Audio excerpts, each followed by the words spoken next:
juga. Ini kan sudah malam. Beristirahatlah. Besok kan hari kerja. Sebentar, Saena. Seluruh tubuhku ini memang sudah lelah. Tapi pikiranku masih saja mengambang sana kemari. Kan biasa aku begini malam-malam. Baiklah.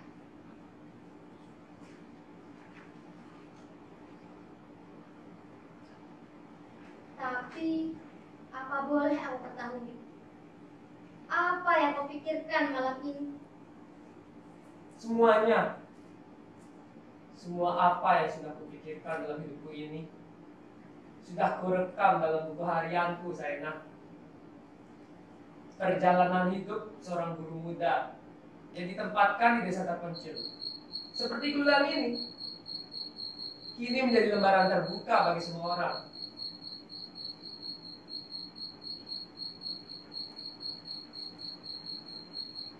Kenapa baru kali ini kau beritahu hal itu padaku?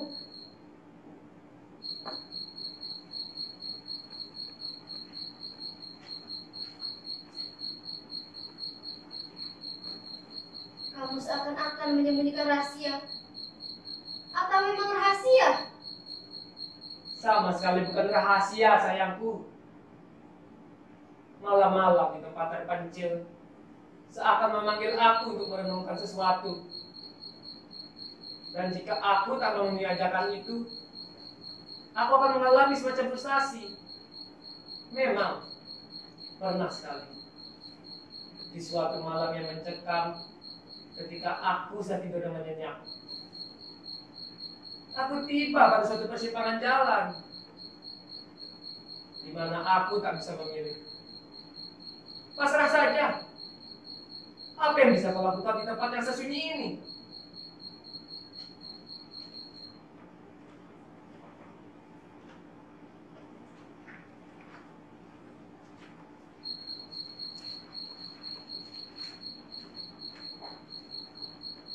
Coba aku baca catatanku ini.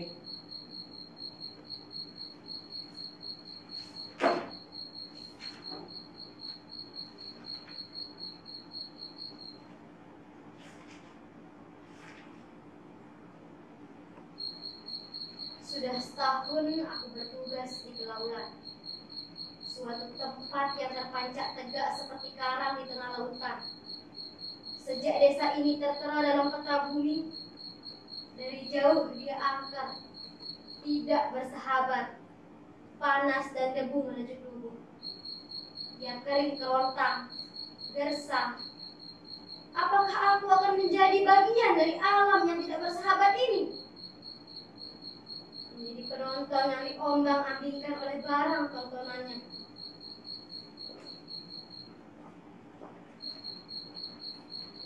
Aku belum menemukan kejantanan di sini. Orang-orang seperti berbicara tentang hubungan dirinya dengan alam. Sampai di mana kebisuan ini bisa derita? Dan apakah akan diteruskan oleh generasi-generasi yang setiap pagi kuhadapi? Apakah di sini tidak dapat dikatakan adanya kekejaman?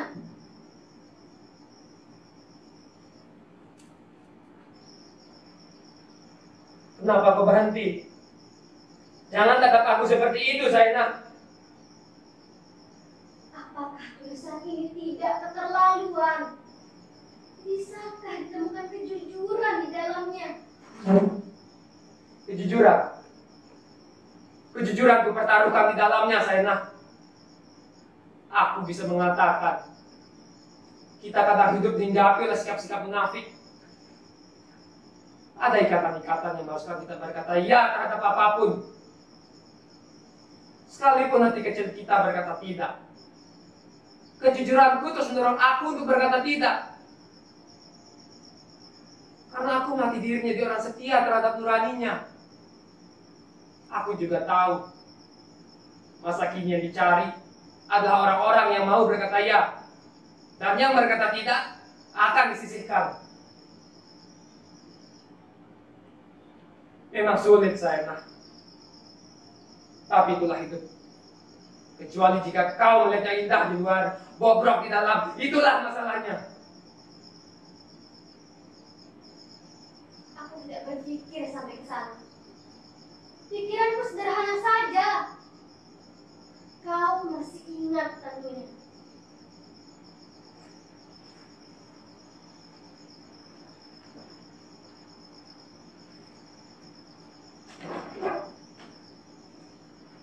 Ketika kita pertama kali tiba di sini, ya, setahun yang lalu, tekadmu untuk berdiri di depan kelas, mengajar generasi muda itu agar menjadi pandai. Idealismu menyala-nyala.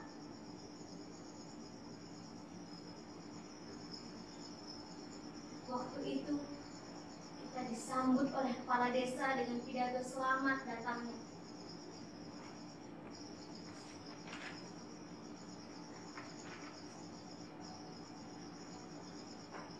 Kami ucapkan selamat datang kepada Saudara Jamil dan istri. Inilah tempat kami. Kami harap saudara betah menjadi guru di sini. Untuk tempat saudara berlindung dari panas dan angin, kami telah menyediakan pondok yang barangkali tidak terlalu baik bagi saudara. Dan apabila Anda memandang bangunan SD yang cuma 3 kelas itu, ya, dindingnya yang telah robek, daun pintunya telah copot, lemari-lemari sudah reot, bahkan lonceng sekolahnya pun bekas pacul tua yang telah tak terpakai lagi. Semuanya menjadi tantangan bagi kita bersama.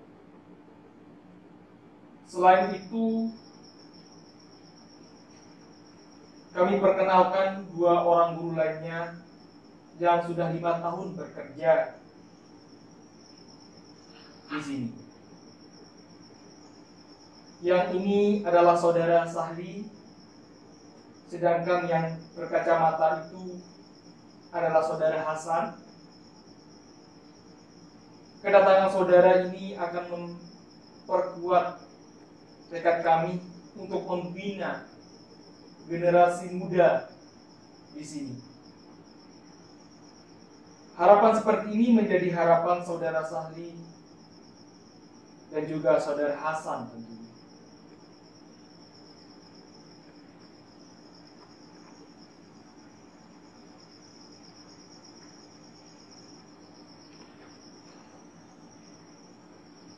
Semua bicara baik-baik saja waktu itu dan berjalan dengan wajar.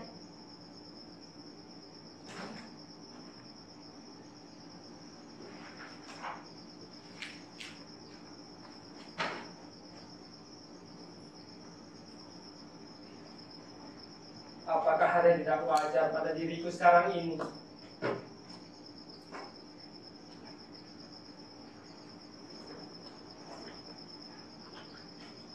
Kini aku yang bertanya, jujurkah pada dirimu sendiri? Penilaian terakhir ada pada hatimu.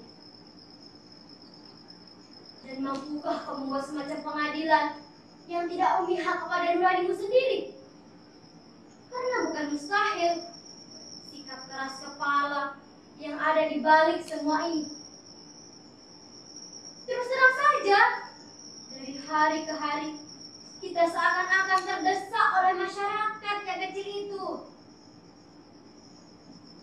Apakah harus kukatakan bahwa aku telah berusaha berbuat jujur dalam semua tindakanku? Kau menyalahkan aku karena aku terlalu banyak bilang tidak dalam setiap dialog dengan sekitarku. Tapi itulah hatiku yang ikhlas untuk gerak langkah masyarakatku, Sena. Tidak, Sena. Mental masyarakat seperti katamu itu tidak terbatas di desa saja, tapi juga berada di kota.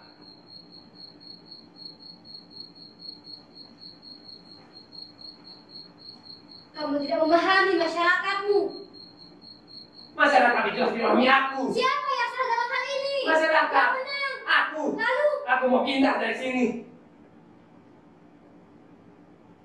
Aku kira itu bukan sebuah penyelesaian. Sementara memang itulah penyelesaiannya. Tidak. Meski ada yang hilang antara kau dan masyarakatmu, kau membanggakan dirimu sebagai seorang idealis. Idealis sejati malah. Apalah arti kata itu bila kau sendiri tidak bisa bergaul akrab dengan masyarakatmu?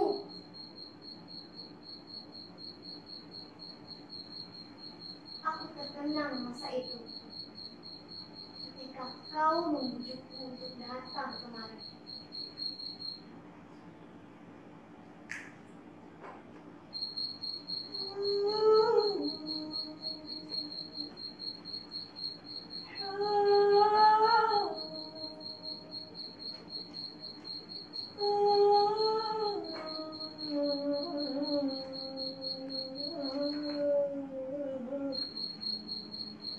Aku tertarik dengan kehidupan di desa. Saya aku yang pergi ke sana. Di sana, aku ingin melihat manusia yang seutuhnya. Manusia yang belum dipoles setiap sedang munafik dan berasa belaka. Aku harap kau menyambut keinginanku ini dengan gembira. Dan kita akan pergi bersama-sama ke sana. Di sana tenagaku lebih diperlukan. Dan tentu banyak yang dapat aku lakukan. Sudah kau pikirkan baik-baik? Perjuangan di sana berarti jauh dari jangkauan perhatian. Aku bukan orang yang soal perhatian dan publikasi. Kepergianku ke sana bukan sebagai guru teladan. Coba bayangkan, siapa pejabat yang mau memikirkan kesulitan seorang guru yang mengajar di Sembalun umpamanya? Betul mereka menerima gaji setiap bulan, tapi dari hari ke hari dikecam senyum dengan senyum secercah terbayang di bibirnya bila menghadapi anak bangsanya. Dengan alat-alatnya serba kurang, mungkin kehabisan kapun, namun hatinya tetap di sana. Aku bukan orang yang membutuhkan publikasi, namun nilai dan tolak ukur sebagai guru di desa perlu direnungkan kembali. Ini bukan puisi atau igawan malam sepi. Sedang teman-teman di kota mempunyai kesempatan dari sebaliknya kita ini. Itulah yang mendorong aku untuk melamar di desa ini.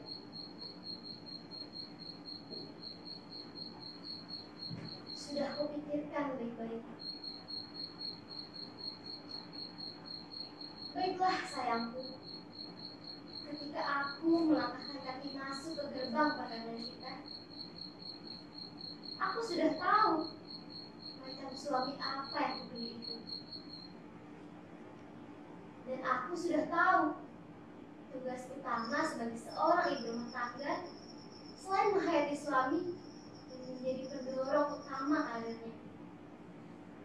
Aku siap meninggalkan kota yang ramai dan siap mental menghadapi kesunyian macam apapun.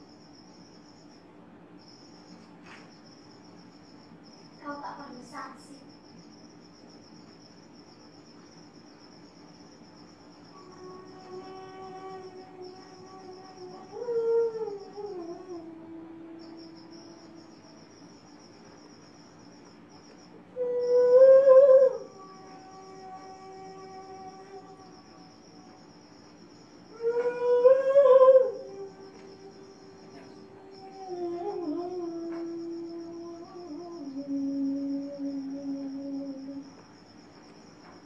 Kini aku yang menjadi saksi.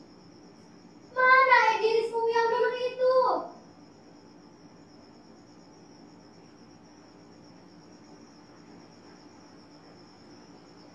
Lihatlah buku-buku ini. Apakah buku-buku ini belum bisa berikan jawaban kepada keadaan yang sekarang? Di sini diberikan jawaban oleh Eric Fromm Leon Iris, Emerson, Alvin Toffler. Ya, malam-malam aku sering melihatmu baca buku-buku Eric Fromm yang berjudul The Science Society atau fitur shownya Alvin Toffler itu. Apa yang kau tahu yang tentang Efron itu? Atau Toffler? Tidak banyak. Tapi yang aku ketahui, ada orang-orang yang mencari kekuatan di dalam buku-bukunya. Dan dia tidak akan mundur, walau sepahit apapun kehidupan yang disodorkan kepadanya. Karena mereka mempunyai integritas yang lebih tinggi daripada orang-orang yang menyebabkan kepahitan hidupnya. Apakah kau menyerah dalam hal ini? Ingatlah, ketika kamu melangkahkan kaki masuk ke desa ini, terlalu banyak yang akan kusumbangkan kepadanya. Ini harus kamu akui. Tapi kau akui, kau menganggap desa ini terlalu banyak meminta dirimu. Inilah resiko hidup di desa. Seluruh aspek kehidupan kita disorot. Bahkan soal pribadi pun dijadikan tolak ukur mampu tidaknya kita bertugas. Aku tahu hal itu karena aku kenal kau. Aku sama sekali tak menyalahkan kau, malah diam-diam menghargai kau, karena itu sudah sepantasnya. Aku tidak ingin kau terjerumus dalam masyarakat atau dalam suatu sistem yang jelek itu, yang telah membudaya dalam masyarakat. Dimanapun kau berada, sekiranya kau bekerja di kantorku, kau dengan penuh semangat menceritakan novel karya Leon Iris yang berjudul Quibi 7. Di sana Iris menulis, seorang manusia harus sadar akan kemanusiaannya dan berdiri tegak di batas kegilaan lingkungannya dan kekuatan moral yang menjadi pendukungnya. Betapapun kecil kekuatan itu, di sanalah manusia diuji. Ini bukan kuliah, dan aku tidak menyetujui bila kau menyebut kalah menang di dalamnya. Tidak ada yang kalah dan tidak ada yang menang. Dialog yang masih kurang. Aku mungkin mulai menyadari apa benda yang hilang yang kau katakan tadi. Generasi sekarang mengalami kesulitan dalam hubungan antar sesama manusia. Mereka mengalami apa yang disebut kegagalan intelektual. Kita makin cemas. Kita seakan mengalami kemiskinan artikulasi. Sementara di banyak sekolah malah mengarang pun malah menjadi pelajaran utama lagi. Sementara makin banyak gagasan dan ide yang harus diberitahukan segala sudut. Pertukaran pikiran makin dibutuhkan.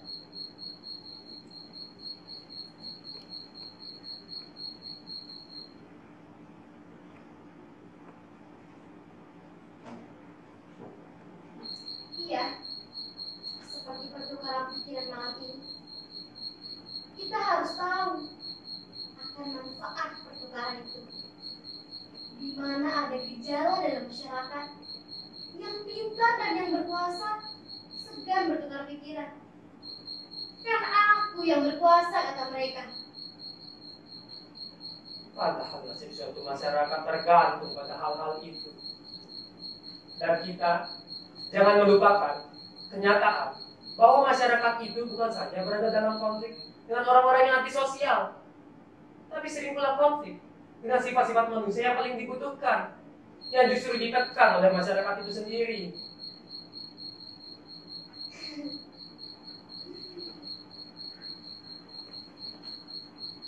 Itu kan Eric Fromm yang bilang.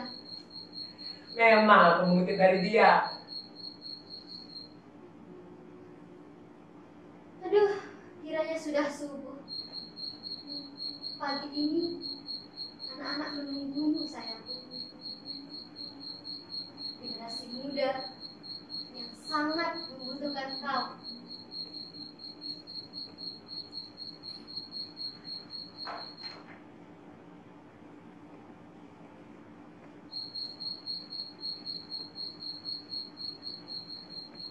Aku akan tetap berada di desa ini, sayangku.